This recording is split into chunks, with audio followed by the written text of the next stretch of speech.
Right now, there is a $1 million portfolio sitting somewhere in America. And in the time it took you to read that sentence, it just made money. Not because someone worked for it, not because someone was watching it, not because someone made a smart move, or called the right person, or timed the market perfectly. It made money because it already existed. At the historical average return of the S&P 500, 10.42% per year, a $1 million portfolio generates over $104,000 in a single year. That is more than what most Americans earn at their full-time job, and the portfolio did not clock in, it did not take a lunch break, it did not ask for a raise. Now here is the part that should bother you.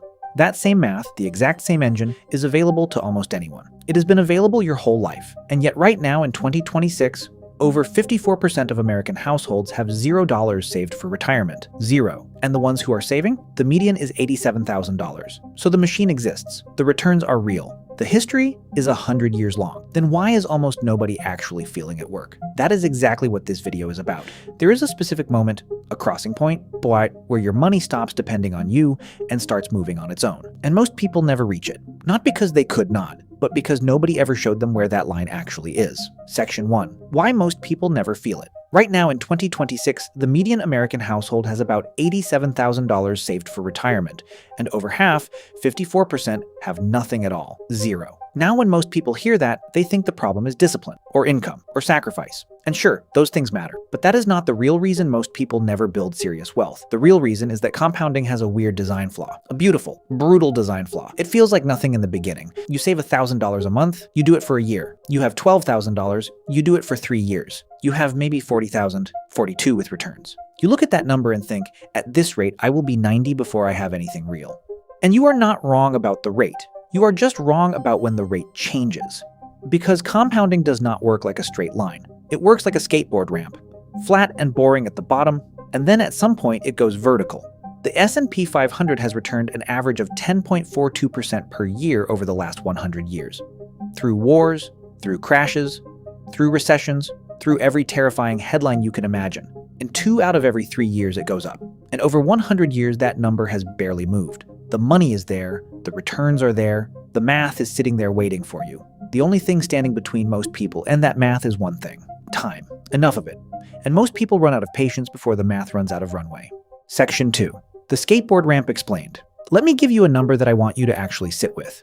If you put $10,000 into an index fund today and never added another dollar, never touched it, never looked at it, in 30 years, at the historical average return, that $10,000 becomes almost $187,000.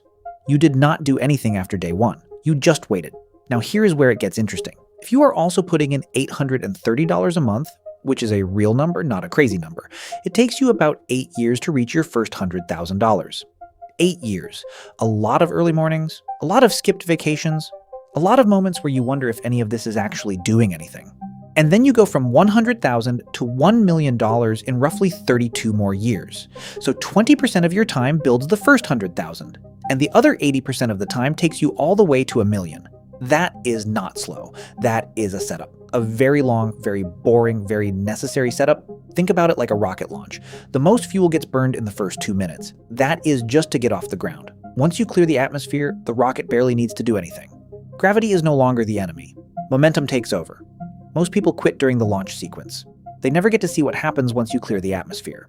Section 3. The real tipping point. So what is the actual tipping point? What is the specific moment this video is about? It is not a birthday. It is not a net worth number. It is a gap. Here is what I mean. There are 3 numbers that determine whether you have crossed over into what I call unstoppable territory.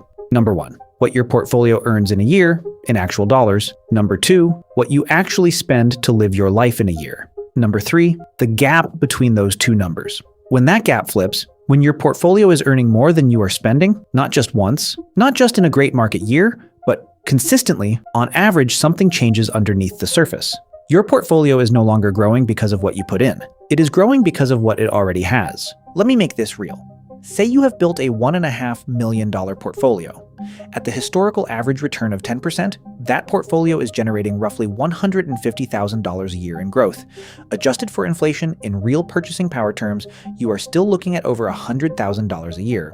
Now say you spend $60,000 a year to live. That is right in line with what the data shows for most American households over 65. You have $100,000 coming in from returns. You need $60,000 to live. That leaves $40,000 that never gets touched, $40,000 that gets added to the base. And next year, the returns apply to a slightly bigger pile. And the year after that, bigger again. Nobody told you to do anything differently. You did not work harder. You did not get a promotion. You did not make one single clever investment decision. The math just shifted. And here is the part that stays with me. It shifted quietly. There was no alarm, no notification, no moment where the universe tapped you on the shoulder and said, "Hey, you crossed over." It just happened, underneath everything, while you were living your regular life. Section 4. 2 families, 2 completely different outcomes. I want to show you 2 families with the exact same starting point, but 2 very different endings. Both retire at 65. Both have $2 million saved. Both are spending $80,000 a year. Family, one goes by the book. They follow the 4% rule. They pull out $80,000 a year from their portfolio and hope it lasts long enough. With a conservative mix of stocks and bonds, the math works. Barely. The portfolio slowly shrinks. The goal is just to not run out before they die. That is survival math. That is what most people are planning for. Now, family 2. Same $2 million, but their actual spending is only $40,000 a year. Why? Because they paid off their home. Their kids are grown, and they started collecting Social Security, which as of early 2025 pays an average of about $1,976 a month per person. For a couple, that is close to $47,000 a year from Social Security alone. Before they touch the portfolio at all, Social Security is basically covering their lifestyle.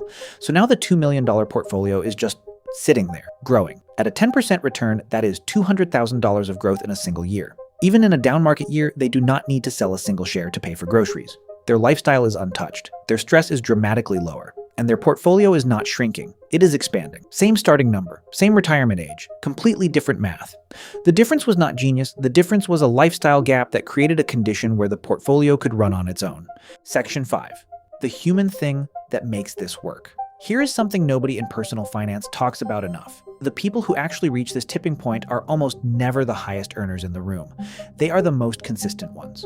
The ones who figured out, maybe by choice, maybe just by personality, how to keep their spending from growing as fast as their wealth, and there is a reason for that. Behavioral economics has shown for decades that people do not spend based on what they can afford. They spend based on what feels normal to them. Spending is a habit. It is built over years. It gets wired into your identity. Someone who has lived on $5,000 a month for 30 years does not suddenly start spending $15,000 a month just because their portfolio crossed a threshold. The $15,000 version of their life feels wasteful to them, uncomfortable, wrong, and that is actually the secret weapon. Because it means that as the portfolio grows, spending stays anchored. The gap between what the money is generating and what actually gets spent keeps widening. Not because of discipline in the moment, but because the habit was already built. This is what I call a structural advantage, and it compounds on top of the mathematical compounding. Think about the person in your life who has real money, but you would never know it. They drive a normal car, they bring lunch to work, they flinch at a $400 hotel room. That is not poverty. That is not deprivation. That is a person whose spending identity got locked in early, and whose portfolio quietly grew past everything they needed without anyone noticing. Section 6. The number that makes this undeniable. Let me give you one number before I wrap up, because this one landed differently for me when I first heard it. The maximum you can legally contribute to a 401k in 2026 is $23,500 per year. That is the cap. You cannot put in more even if you want to. Now take a $1 million portfolio at the historical average return of 10.42%.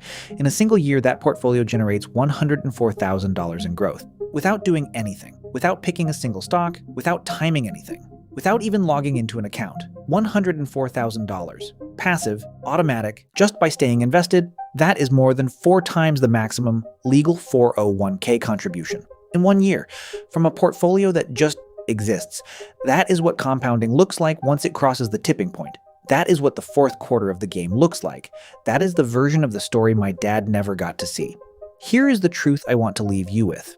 The tipping point is not a secret. It is not reserved for people who were born into wealth or stumbled into the right investment at the right time. It is available to almost anyone who starts early enough, stays consistent enough, and keeps their lifestyle from growing faster than their wealth. The boring early years are not punishment. They are the setup. The flat part of the ramp is not failure. It is the runway. And the only reason most people miss the fourth quarter is because they looked at halftime and decided the game was not worth finishing. Stay in the game. The math will eventually do what the math does. If this hit home for you, subscribe. There is a lot more of this coming.